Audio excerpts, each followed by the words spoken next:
Balita. Tatak RMN.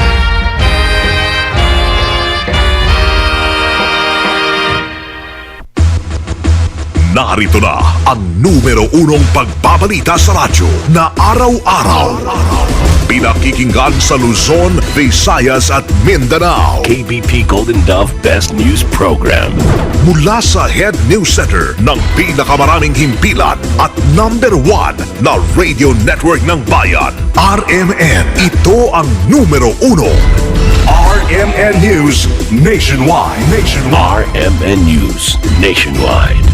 Kasama ang maasahang broadcaster, Buddy Oberas, at ang KBP Golden Dove Best Newscaster, Weng de la Peña. RMN News Nationwide. RMN News Nationwide. Live via satellite. RMN News Nationwide. Headlines. Ngayong tanghali sa RMN News Nationwide. Bakbakan sa pagitan ng mga sundalo at pinaniniwalaang abusayap sa Basilan nagpapatuloy. 18 sundalo sugatan. DSWD natasan noon ng Malacanang natutukan ng mga report na umano'y prostitusyon sa mga lugar na sinalanta ng kalamidad. 13 milyong bago at mga dating botante. Target ng COMELEC na makuhana ng biometrics sa pagsimula ng registration sa Mayo. Mga bus na babiyahe ngayong Semana Santa tiniyak na sapat para sa mga pasaherong mag-uuwian sa mga lalawigan. Kung Holy Week ay marami po ang available na sasakyan at marami ho yung mga na-apply at yun ay bibigyan din namin ng mga special permit. Headline. Balitang negosyo natin, Kalakalan sa Mindanao. Inaasang mapapasigla ng nilagdaang Comprehensive Agreement on the Bangsamoro. At balitang World Underwater Vehicle ng US Navy i-deploy para maghanap sa nawawalang Malaysia Airlines. Buong bansa, isang boses ng balita. RMN News Nationwide. Ang pinakamalaking mga balita abot sa bawat Pilipino saan man sa bansa. RMN News Nationwide.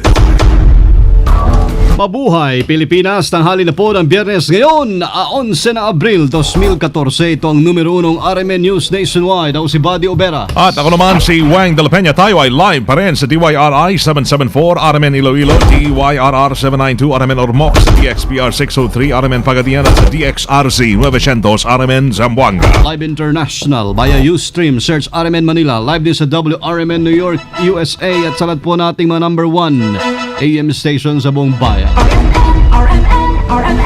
Inatasan mga kasama ng Malacanang ang Department of Social Welfare and Development. Natutukan po ang mga naglabas ang ulat hinggil sa manoy nangyayaring prostitusyon o bentahan ng laman sa mga lugar na sinalanta ng kalamidad. Ayon kay Presidential Communications Secretary Herminio Coloma, sinusubaybayan na ng DSWD ang lahat po ng mga evacuation centers. Partikular na ang sitwasyon ng mga babae at bata doon. Ilan sa mga tinitingnan ng DSWD ay mga naapektuhang bakbakan o naapektuhan po ng bakbakan sa Zamboanga City. Mga inilikas dulot din ng magnitude 7.2 na lindol at ang mga pamilya na wala ng tahanan dulot ng bagyong Yolanda. Nabatid na dumarami na ang kaso ng prostitusyon sa mga nabanggit na lugar. Dahil na rin daw sa matinding kahirapan dahil sa hindi nakararating ang tulong ng gobyerno sa mga biktima ng kalamidad.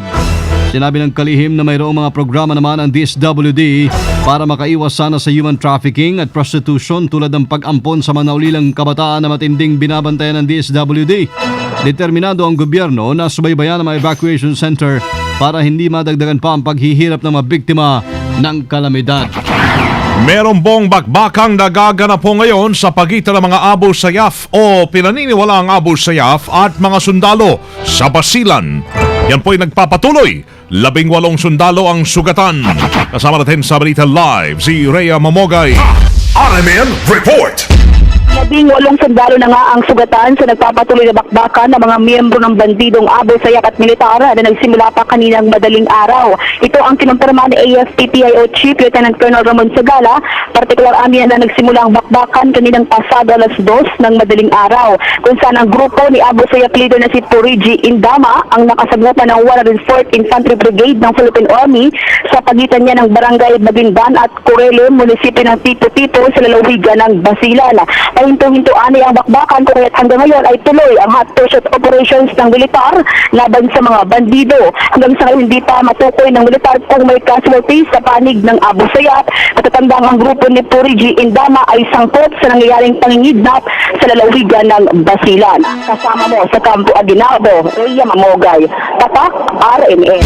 Radyo mo nationwide. Target ngayon ng Komisyon ng Elections o COMELEC na umabot sa 13 milyon na bagong botante ang magparehistro kasama na ang mga walang biometrics sa muli pong pagpapatuloy ng voters registration sa Mayo 6. Ayon kay COMELEC spokesman James Jimenez, nasa halos 3 milyon na bagong botante ang magpaparehistro at mahigit 9 milyong registered voters naman magpaparehistro para sa biometrics. Una lang sinabi ng COMELEC na makakaharap sa disenfranchisement o hindi makakaboto sa darating na 2016 presidential elections ang wala pong biometrics registration. Papatuloy ang voters registration hanggang October 31, 2015.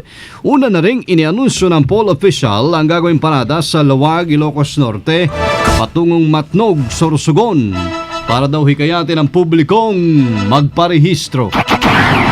Nag-inspection ho ang LTFRB sa mga bus at sa mga bus ho na sasakyan na mga uuwi ng probinsya ngayong Semana Santa. Ayon kay LTFRB Chairperson Winston Hines, bahagi ito ng kanilang Oplan Exodus katuwang ang Land Transportation Office upang masigurong ligtas ang mga bus nang maiwasan ang posibleng aksidente sa mga lansangan. Una nilang pinuntahan ang Araneta Bus Terminal sa Cubao, Quezon City kung saan isang bus ng DLTB at Genesis bus ang natuklasang out of line at hindi na pinabiyahe. Sabay nito, tiniyak din ni Hines na hindi magkukulang ang mga bus na babiyahe sa mga lalawigan dahil maraming mga buso nag-apply ng special permit. Itong Holy Week ay marami po ang available na sasakyan at marami ho yung mga nag-apply at yun ay bibigyan din namin ng mga special permit. Kaya makakasiguro po tayo na mayroong sapat na sasakyan ng ating mga kababayan pauwi ho ng probinsya. Ilalabas na po namin ang lahat ng mga approved by today at saka hanggang bukas. Samantala, sa ngayon ay matuman pa ho ang dating ng mga biyahero kumpara sa kaparehong panahon ng 2013. Sa Miyerkules pa inaasahan ho ang pagbuhos talaga ng mas maraming pasahero. Live via satellite. RMN News Nationwide. Ang grupo ni Cedric Lee ay dapat ikulong sa regular na pitan ayon kay Secretary De Lima. Kasama natin sa Balita Live, Angel Ronquillo. RMN Report. Isusulong ng Department of Justice ay kulong sa pangkasama bilangguan ng grupo ni Cedric Lee at Dennis Cornejo. Ayon kay Justice Secretary Ilale de Lima, isang kalabisan naman kung hihirit pa ang grupo ni Lee ng hospital arrest. Kinumpirma naman ng kalihim na nasa bansa pa rin ang grupo ni Cedric na nahaharap sa mga kasong serious illegal detention at grave coercion kaugnay ng pangugulpi kay Vong Navarro ng January 22 sa Taguig City. Pero sinabi ni de Lima na pinanaalahan na niya ang Bureau of Immigration hingga sa lookout bulletin laban sa mga akusado. Napunta naman kay Judge Paz Esperanza Cortez ng Branch 271 ng Taguig Regional Trial Court ang kasong serious illegal detention na hindi pwedeng piyansahan. Kabilang nga sa mga naharap sa kasong serious illegal detention at grave coercion, Maniban, Canali at Cornejo ay sina Bernice Lee, Simeon Palmaraz, Jose Paulo Gregorio Calma, Ferdinand Guerrero at Shahid Fernandez. Kasama mo sa lungsod ng Maynila, Angel Ronquillo, Tatak, RMN. Radyo mo Nationwide. Alegasyong pag-espiya sa oposisyon, pinalaga ng isang senador. Kasama natin sa Balita Live si Grace Mariano. RMN Report. Binarama ni Senator Antonio Trillanes si United Nationalist Alliance spokesman Toby Chanco. Ito ay kaugnay sa alegasyong gagamitin na pang-espiya laban sa opposition ang binili ng gobyerno ng mga high-tech o sophisticated sophisticated spying equipment mula sa Germany.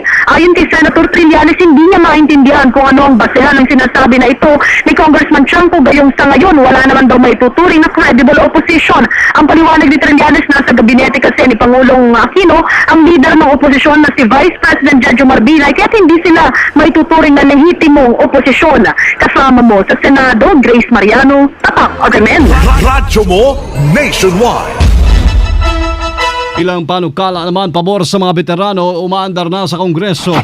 Kasama natin sa Balita Live, Deo de Guzman. Tatak RMN Report.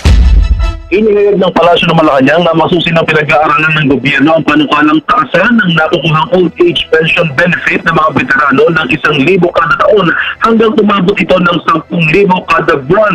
Ito ang sinabi ng Malacanang matapos ihayag ng mga veterano na dumalo sa ika-72 taong komemorasyon ng Araw ng Kagitingan nitong nakaraang Miyerkules na nais nilang itaas ang nakukuha nilang financial benefits dahil sa 20,000 piso kada buwan upang matustusan ang kanilang pang-araw-araw na pangangailangan tulad ng gamot.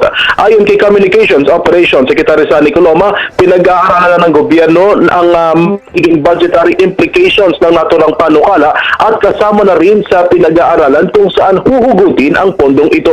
Malugod namang ibinalita ng Malacanang sa mga veterano na umaandar na sa Kongreso ang pagtaas ng burial assistance para sa mga veterano mula sa 10,000 piso hanggang 20,000 piso matapos itong aprubahan sa committee level at maaari na ito anyang isa lang sa plenary deliberations. Kasama mo sa Palasyo ng Malacanang, Deo de Guzman, Tatak RMN. Radyo mo nationwide. Nagsanib puwersa ho ang National Capital Region Police Office o NCRPO at mga security agencies sa pagtitiyak pa rin ng kaligtasan ng publiko ngayong Semana Santa. Layo nitong pangalagaan ang seguridad ng mga dadagsa sa mga pampublikong lugar tulad ng mga mall at malalaking palengke sa Metro Manila. Ang kay NCRPO Police Chief Superintendent Carmelo Valmoria, inirekomendan na niya sa mga security provider na gawing 3 shifting o di kaya ibawasan ang kasalukuyang 12 oras na duty ng mga security guard sa mga mall. Ito ay upang matutukang maigi ng mga gwardya ang pagtiyak sa seguridad ng kanilang binabantayan para walang makalusot sa kanila. Mabilis din anyang na makatutugon sa mga emergency situations ang mga gwardyang may sapat na pahinga. Buong bansa, isang boses ng balita. RMN News. RMN News. Negosyo. Mga kasama, inaasahan pong mapapasigla ang kalakalan at negosyo sa Mindanao matapos malagdaan kamakailan ang CAB o Comprehensive Agreement on the Bangsamoro. Umaasa ang Senate Committee on Trade na magkakaroon na ng kaunlarang pangkabuhayan sa karamihang syudad na nakapalob sa Bangsamoro Region, gaya po ng Marawi, Cotabato at Isabela. Gayon din ang mga lalawigan ng Lanao del Norte at North Cotabato. Tinitingnan ngayon bilang business destination ng Mindanao, kung saan mas maraming trabaho at proyekto ang pwedeng itayo kapag ganap ng nagtagumpay ang kasunduang pangkapayapaan sa pagitan po ng pamahalaan ng grupong MILF. Pinaniniwalaan ding malaking tulong kung may papasa ngayon ang Go Negosyo Act na naglalayong magtayo ng mga detail center sa buong bansa, lalo tigit sa Mindanao. So mapagbibigay daan sa mamalit na negosyante na mas maging aktibo sa pakikilahok sa negosyo at yaman ng Mindanao. RMN News Abroad. Inihanda na ang pagde-deploy sa ilalim ng dagat ng underwater vehicle ng US Navy para maghanap ng wreckage ng Malaysia Airlines Flight MH370. Ito ang kinumpirma ni Australian Joint Agency Coordination Center Head Angus Houston matapos na matukoy ang ikalimang ping signal sa Indian Ocean kahapon. Ang signal na na-pick up ng sonar buoys na may underwater microphone ay mula sa man-made source, kaya malaki ang posibilidad na ito'y mula sa black boxes ng 777 plane. Kasabay ho nito ay naghahanda na rin ang search team sa pangmatagalang operasyon sa search and retrieval ng plane wreckage. Kaunay nito'y idideploy ng US Navy sa Indian Ocean ang supply ship na USNS Cesar Chavez para mag-supply sa mga barkong ginagamit sa search operation. Live tayo mula sa RMN News Center, Makati City, Metro Manila, Philippines. Iyo po narinig ang numero 1 ng RMN News Nationwide. Ngayon po ay Lunes, Biyernes ng tanghali, mga summer. April 11, 2014. Pwede niyo hong panoorin ang naging pagbabalita natin ngayong tanghali sa internet, sa YouTube. I-type lamang ang RMN News Nationwide. Thank you, Lord. Muli po tayo nagkasama-sama. Salamat din ha sa inyo naging panahon sa amin. Kasama niyo po sa serbisyo publiko ako si Buddy Oberas. At ako naman si Weng de la Peña. Dito pa rin sa tahanan na may pinakamaraming number 1, pinakamaraming himpilan, Ang RMN. radyo mo nationwide. Ang pinakamalaking mga balita. Abot sa bawat Pilipino. Saan man sa bansa. RMN News Nationwide. Alas 12, di sa East. Tatak RMN.